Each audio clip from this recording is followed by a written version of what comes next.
오늘은 말씀을 믿고 가더니 라는 제목으로 함께 말씀 나누려고 합니다. 여러분, 인생은 참 묘합니다. 하나의 문제가 끝나면 또 다른 문제가 기다리고 있습니다. 눈물이 마르는가 싶더니 또 다른 눈물이 찾아오곤 합니다. 이것이 바로 우리의 인생이 아닌가 싶습니다. 제가 과거 부목사로 사역을 하던 시절 매주 목요일마다 어머니 기도회를 인도를 했습니다. 기도에 참석하신 어머니들은 매주 기도 제목을 적은 기도 카드를 제출하면 저는 그 기도 카드를 들고 그렇게 함께 기도를 했습니다. 겉으로 보기에는 좀 아무 문제 없어 보이는 가정들도 그 기도 카드를 펼쳐보면 그 속에 눈물로 젖어 있었습니다. 우리 아들 다시 믿음을 회복할 수 있게 해주십시오. 남편이 예수를 믿게 해 주십시오. 이 병이 꼭 고침받을 수 있게 해 주십시오. 특히 자녀를 위해서 기도하는 어머니의 기도는 정말 심장을 찢는 듯한 간절함이 담겨져 있습니다. 많은 어머니들이 자녀의 믿음의 회복을 위해서 그렇게 눈물로 씨를 뿌리곤 했습니다. 그 중에 한 집사님이 계셨습니다.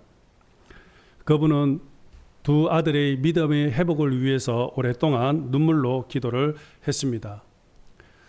아동부 때까지는 그렇게 신앙생활을 참 잘 하던 아이들이 중학교에 올라가게 되자 그때부터 교회를 떠나버리게 된 것이었습니다. 그래서 이 일로 인해서 집사님은 매주 눈물로 아들의 믿음의 회복을 위해서 기도를 했습니다. 참 그런데 감사하게도 시간이 흐른 후에 큰아들이 기독교 대학에 입학을 하게 되었고 거기서 믿음의 공동체를 만나게 되어 다시 교회에 나오게 된 것이었습니다. 어머니의 이 눈물 어린 그 기도가 이제 응답받게 된 것이었습니다. 그때 집사님이 이런 이야기를 하는 것을 들었습니다. 저는 아들 때문에 더 많이 기도하게 되었고 아들 때문에 내 믿음이 많이 성장을 했습니다. 하나님께서 아들을 통해서 제 신앙을 더 다듬어 주셨던 것 같습니다. 근데 여러분, 인생은 여기서 끝나지 않습니다. 한 고비가 끝나면 또 다른 산이 기다리고 있다라는 것입니다. 아들이 돌아온 그 기쁨도 잠시 그 집사님은 오랫동안 앓고 왔던 지병이 있었는데 그 병이 악화가 되어서 결국 2달 동안에 병원에 입원을 하게 되었습니다. 여러분, 이것이 바로 우리의 인생들입니다. 우리의 삶은 때때로는 파도 위에 서 있는 것처럼 느껴질 때가 있습니다. 앞이 보이지 않을 때도 있고 두려움이 밀려올 때도 있습니다. 그러나 성경은 우리에게 한 가지 분명한 사실을 말씀합니다. 하나님의 사랑은 파도보다도 깊고 하나님의 사랑은 시간보다 영원하다라는 것입니다. 인간은 희망을 먹고 사는 존재입니다. 희망은 바로 우리의 영혼을 지탱해 주는 힘이며 우리의 마음의 산소와도 같습니다. 하지만 이 희망이 사라져 버리면 절망이 찾아오게 됩니다.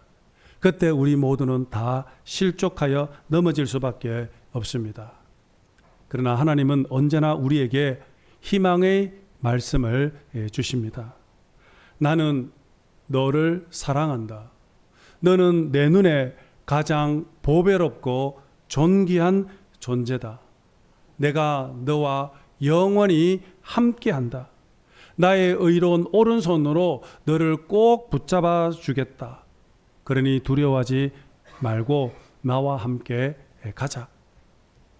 여러분, 주님이 우리와 함께 하시면 우리가 가는 그 길이 가시밭길이라 할지라도 사망의 엄심한 골짜기와 같을지라도 우리는 결코 절망하지 않을 것입니다. 여러분, 우리의 문제는, 인생의 문제는 바로 인생의 끝이 아니라 바로 하나님의 기적이 시작되는 자리라는 것입니다. 성경을 펼쳐보면 성경 안에는 수많은 기적들이 나오죠. 이 기적들은 도무지 인간의 이성으로는 도저히 설명할 수 없는 초자연적인 이적들로 가득 차 있습니다. 물이 포도주로 변하는 사건, 소경이 눈을 뜨는 사건, 심지어는 죽었던 사람이 다시 살아나는 기적까지. 여러분, 이 모든 것들은 다 하나님의 능력입니다. 그런데 여러분, 이 기적들을 살펴보면 이 기적에는 모두 한 가지 공통점이 있습니다.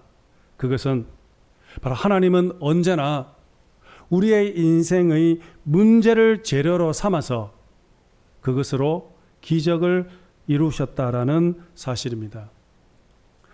혼인잔치에 포도주가 떨어졌습니다. 얼마나 당황스럽겠습니까?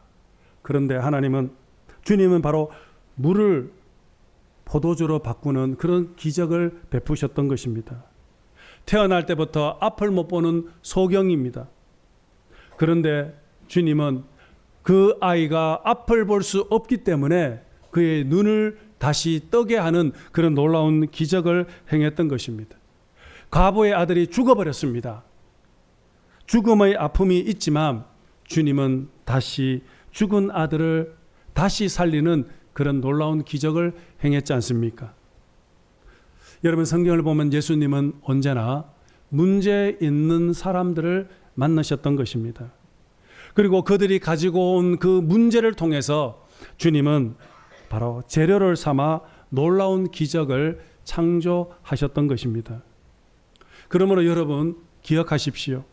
문제는 끝이 아니라 바로 하나님이 일하시기 시작하는 시작이라는 것을, 오늘 본문에도 보시면은 아들이 병들어 거의 죽게 된 그런 왕의 신하가 등장하게 됩니다. 왕의 신하, 그는 많은 권력을 가지고 있었지만 돈으로도 그는 결코 해결할 수가 없는 심각한 문제에 그는 직면하게 된 것입니다. 죽어가는 아들을 바라보는 아버지는 아무것도 할 수가 없었습니다. 그런데 바로 그 절망의 그 순간에 바로 이 왕의 신하는 아들의 죽음을 앞둔 죽음이라는 문제의 씨앗을 가지고 놀라운 하나님의 기적을 경험하게 되었던 것입니다. 그러면 여러분, 예수님은 이렇게 병들어 죽어가는 이 신하의 아들을 어떻게 고쳐 주셨을까요?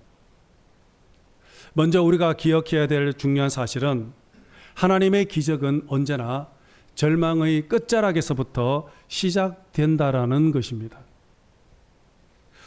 왕의 신하는 지금 절망의 종점에서 지금 예수님께 찾아왔습니다.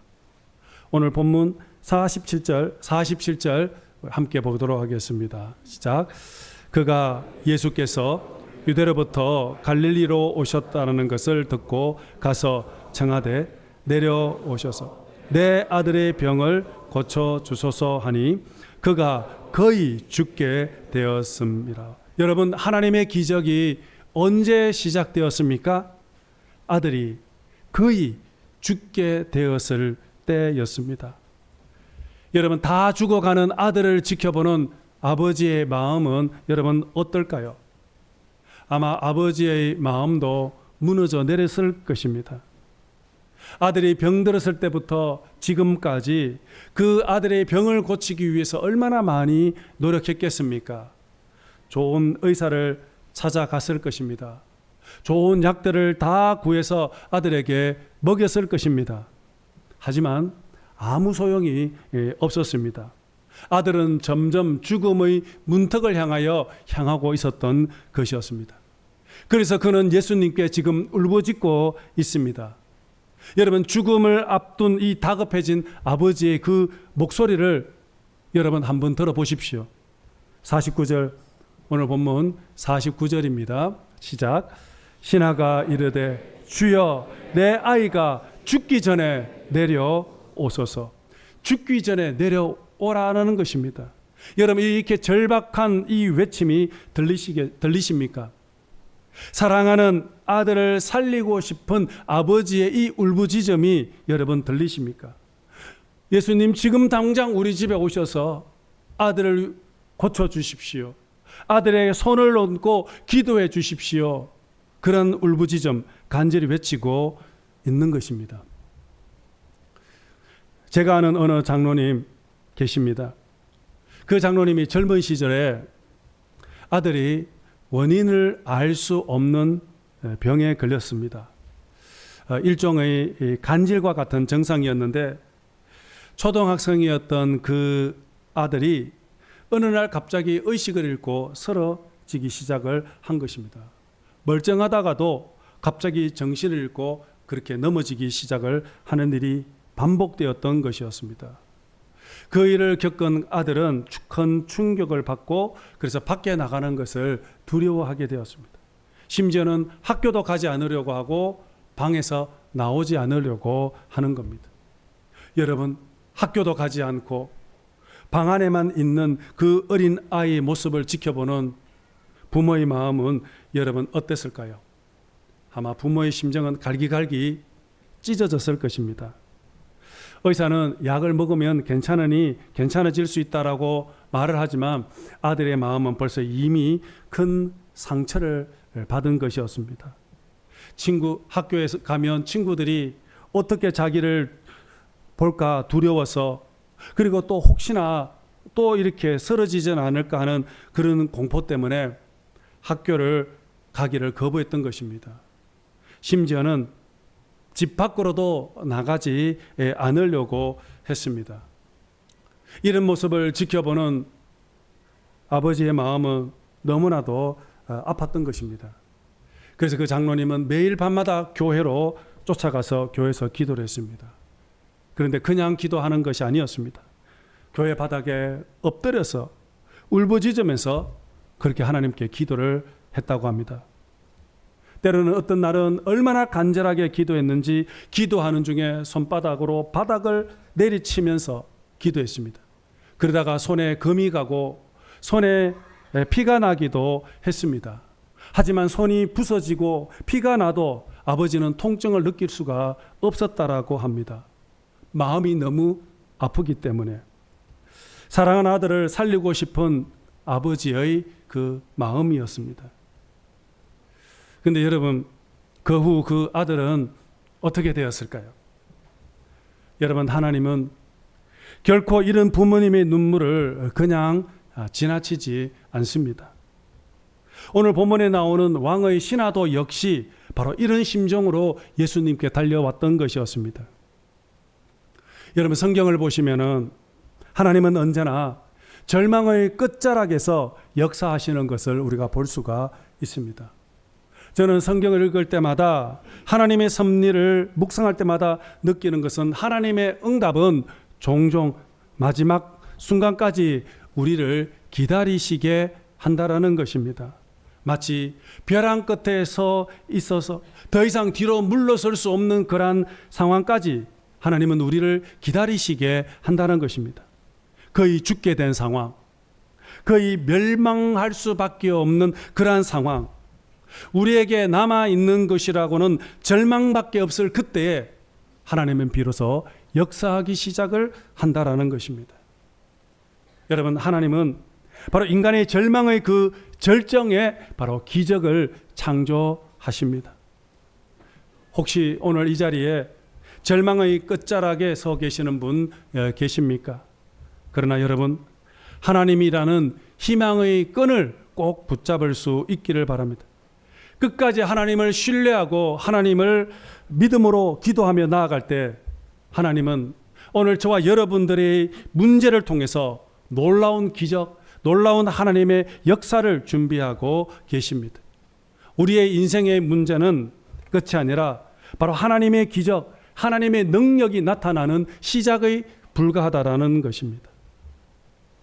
여러분, 오늘 본문에서 우리가 또 하나 기억해야 될 것이 하나 있습니다.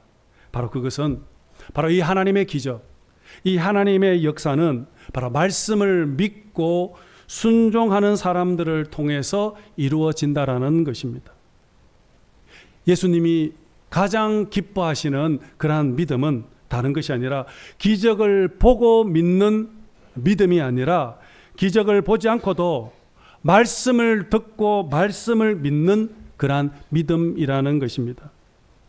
여러분, 성경에 나오는 수많은 기적들을 살펴보면 또 하나의 공통점이 있습니다.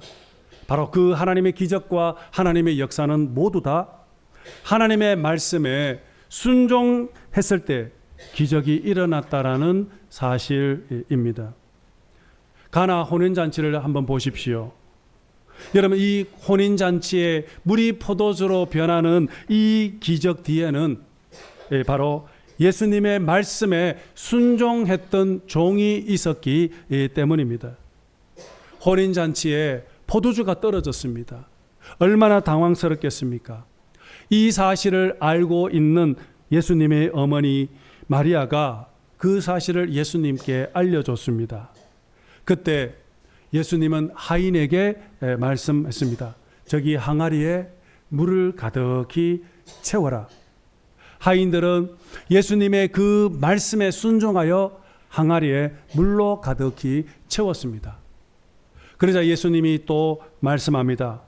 이제 저기 물을 떠다가 연회장에 하객들에게 갖다 주어라 말씀합니다. 여러분, 그때 만일 하인들이 예수님의 그 말씀을 순종하지 않았더라면 물이 포도주로 바뀌는 역사가 일어났겠습니까?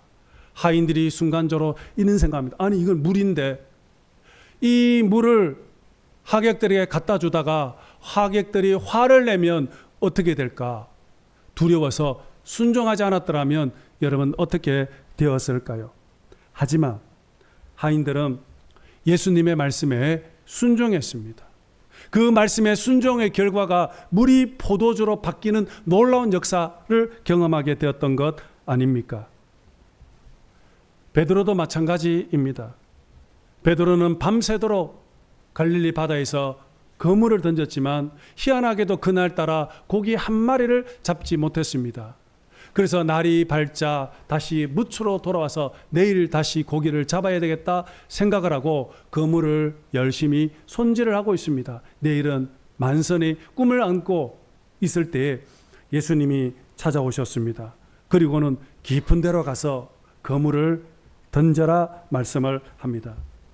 여러분, 그때 베드로가 예수님의 그 말씀을 듣고 아니 지금은 고기 잡을 시간이 아니고 그리고 나는 어제 한 마리도 잡지 못했는데 또 내가 지금 가서 고기를 잡고 또 깊은 곳에는 고기가 없는데 내가 어떻게 잡을 수 있을까?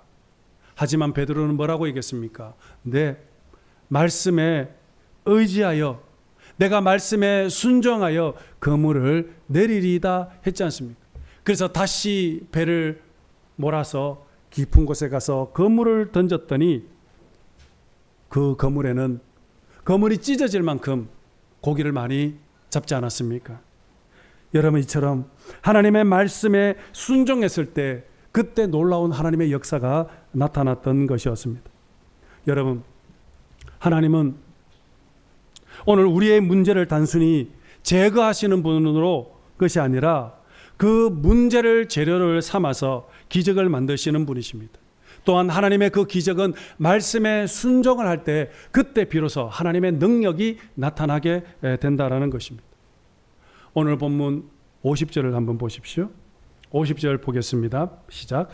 예수께서 가라사대 가라 내 아들이 살아있다 하시니 그 사람이 예수께서 하신 말씀을 믿고 가더니 예수님은 아들에게 직접 가지 않았습니다. 아들을 직접 만지지도 않았습니다. 그냥 말씀만 하셨습니다. 가라, 내 아들이 살아났다, 살아있다. 여러분, 왕의 신하는 어떻습니까? 주님의 그 말씀을 들었던 그 왕의 신하는 아무것도 확인하지 않았습니다. 아들이 살아있다라는 그런 구체적인 증거 또한 받지를 못했습니다. 하지만 주님께서 가라, 내 아들이 살아있다라는 그 말씀을 믿었습니다. 그리고 순종하고 집으로 돌아갔던 것입니다. 집으로 돌아가는 중에 길목에서 종들을 만나게 됩니다. 종들이 기뻐하면서 주인에게 말합니다. 아이가 살아났습니다. 아이가 살아났습니다. 그러자 주인이 말을 합니다. 그러면 언제부터 아이가 낫기 시작을 했느냐 물었더니 종들이 대답합니다. 어제 7시부터 열기가 내려가기 시작을 했습니다. 여러분, 이 시간이 언제입니까? 이때가 언제입니까? 바로 예수님께서 바로 말씀하신 바로 그 시간입니다. 가라, 너의 아들이 살아났다라는 그 말씀을 믿었던 시간입니다. 믿고 집으로 돌아갈 때 그 시간이었던 것입니다. 바로 그 순간에 바로 하나님은 이미 역사하고 계셨던 것이었습니다. 여러분, 하나님은 지금도 동일하게 그렇게 역사를 하고 계십니다. 저는 말씀을 준비하다가 오래전에 제가 가르쳤던 제자 한 사람이 생각이 났습니다. 이태희라는 이 형제인데 그는 한동대학교를 졸업하고 포항공과대학의 박사과정에 진학하여 공부하고 있을 때였습니다. 그래서 실험실에서 그 랩 친구들과 함께 이제 저녁을 먹으러 갔다가 저녁을 먹고 이제 차를 타고 학교로 돌아오는 중에 교통사고가 난 것입니다. 차에 타고 있던 친구들은 크게 다치지 않았는데 태희 형제는 뒷자리 중간에 앉아 있었는데 충돌과 더불어 앞으로 튕겨나가서 그래서 머리를 크게 부딪히면서 혼수 상태에 빠지게 되었던 것이었습니다. 그래야 가족들과 온 교회가 그렇게 눈물로 기도를 했습니다. 그런데 어느 날 이 사고를 낸 학생 아버지가 병실에 찾아온 것입니다. 그리고 부탁을 합니다. 지금 자기 아들이 공익 중에 있는데 지금 사고를 내어서 이 태희가 지금 8주 이상 진단이 나오면은 군사재판을 받아야 된다라는 것입니다. 그래서 영장을 가게 된다라는 것입니다. 그래서 전치 8주 이하로 끊어달라는 그런 부탁을 하러 온 것이었습니다. 지금 아들은 정신을 지금 잃은 상태인데 태희 아버지는 정말 마음이 무너졌습니다. 아이의 생사도 지금 아직 결정이 안 났는데 아들을 이렇게 만든 그 학생의 아버지는 자기 아들을 위해서 진단서를 끊어달라는 말이 너무나도 의의가 없었습니다. 하지만 이 아버지는 기도했습니다. 기도하는 가운데 마음에 하나님이 평안을 주기 시작을 한 것이었습니다. 그래서 결국 이 아버지는 그 학생을 용서하고 진단서를 끊어주기로 했습니다. 그런데 놀라운 일이 일어났습니다. 이 진단서를 끊어주고 얼마 지나지 않아 며칠 지나지 않아 태희 형제가 의식이 돌아오게 된 것이었습니다. 얼마나 기쁩니까? 그런데 의식이 돌아왔는데 더 황당한 것은 이 아이의 의식이 3세 아이 3살 정도 되는 아이 수준으로 돌아온 것이었습니다. 말하는 것이나 행동하는 것이 어린아이와 같은 것입니다. 너무나도 황당하지 않습니까? 그래서 아버지는 다시 포기하지 않고 기도를 했습니다. 계속 간절히 기도할 때 놀랍게도 다음 날이 되니까 이 아이의 정신 연령이 4세 정도로 바뀌어지는 겁니다. 그리고 또 하루 다음 날 지나고 나니까 5세로 바뀌어지고 그리고 또 하루 지나니까 6세로 바뀌어지고 그렇게 시간이 지나서 회복되더니 사고 난 지 8주가 되는 그날에 완전히 정상적인 의식으로 완전히 돌아오게 되었습니다. 그리고 이 형제는 곧 퇴원을 하고 그리고 다음 학기에 다시 복학을 하여 공부를 마치고 지금은 한국의 지방에 있는 대학교에서 강의를 지금 하고는 있습니다. 이태희 형제가 그때 이런 이야기를 했습니다. 아버지의 믿음과 눈물의 기도가 저를 살렸습니다. 저는 병상에서 매일 아버지의 그 기도를 저는 들었습니다. 여러분, 기적은 보이는 것을 보고 믿는 사람에게가 아니라 말씀을 믿고 먼저 걸어가는 사람들에게 바로 하나님의 놀라운 역사가 일어나게 된다라는 것입니다. 하나님의 말씀은 정확합니다. 말씀을 믿고 순종할 때 바로 비로소 하나님의 능력이 나타나게 됩니다. 하나님의 말씀에는 치유와 회복의 능력이 있습니다. 하나님은 가장 정확한 시간에 가장 정확한 방법으로 우리의 삶에 개입을 하십니다. 그리고 하나님은 우리의 필요한 모든 것들을 다 알고 계시기에 정확하게 우리에게 은혜를 베풀어 채워주신다라는 것입니다. 오늘 여러분들에게 여러분들을 힘들게 하는 문제가 있습니까? 걱정하지 마십시오. 그 문제를 하나님의 손에 올려드리면 오늘 여러분들의 인생의 문제가 변화되어 하나님의 놀라운 기적과 하나님의 축복이 될 줄로 믿습니다. 절망의 끝자락에서 우리가 믿음의 날개를 펴서 하나님을 향하여 뛰어내릴 때 그때 우리는 비로소 주님과 함께 다시 비상하는 그런 은혜를 경험하게 될 것입니다. 하나님에게는 언제나 희망밖에 없습니다. 그런데 여러분 오늘 본문을 다시 한번 보십시오. 오늘 본문을 자세히 보시면 오늘 본문은 아들이 살아난 것으로 이야기가 끝나는 것이 아닙니다. 성경은 계속해서 이렇게 말을 하고 있습니다. 53절입니다. 53절 봅시다. 시작. 그의 아버지가 예수께서 내 아들이 살아있다 말씀하신 그때인 줄 알고 자기와 그 온 집안이 다 믿으리라. 아멘. 여러분, 이 기적의 결론은 치유가 아닙니다. 여러분, 이 기적의 결론은 가정의 믿음이었던 것이었습니다. 여러분, 치유는 한 사람에게 임했지만 결국 구원은 온 가족에게 임하게 되었던 것입니다. 아들은 살아나고 아버지는 믿음을 회복했고 아버지는 믿었고 그리고 그 믿음으로 말미암아 온 가족이 구원을 받는 그런 놀라운 은혜를 경험하게 되었던 것이었습니다. 여러분, 한 사람이 여러분 말씀이 한 사람을 살린다면 하나님은 그 한 사람을 통해서 그 가정 전체를 다시 회복하고 구원하신다라는 것입니다. 여러분, 하나님은 오늘 우리의 인생의 문제를 통해서 하나님은 역사를 하시고 일을 하십니다. 그런데 여러분, 그 하나님은 말씀을 믿고 순종하는 사람을 통해서 하나님은 역사하십니다. 왕의 신하는 아무것도 확인을 못했습니다. 아들의 병이 나았다라는 증거도 보지 못했습니다. 하지만 주님의 말씀이었기 때문에 그는 믿었던 것이었습니다. 말씀을 믿고 가던 중에 하나님의 그 놀라운 역사, 믿음의 결정이 바로 하나님의 기적으로 나타나게 되었던 것이었습니다. 오늘 하나님은 동일하게 저와 여러분들에게 말씀하십니다. 가라, 네 아들이 살아났다. 오늘 여러분의 인생을 덮고 있는 많은 어려움이 있다 할지라도 여러분 확인되지 않아도 가십시오. 증거가 없더라도 여러분 가십시오. 계속 내 인생의 무거운 짐으로 힘들고 고통스러울지라도 믿음으로 말씀을 붙잡고 한 걸음 한 걸음 걸어갈 때 여러분의 그 내딛는 한 걸음 한 걸음 속에 하나님의 역사가 일어나게 될 줄로 믿습니다.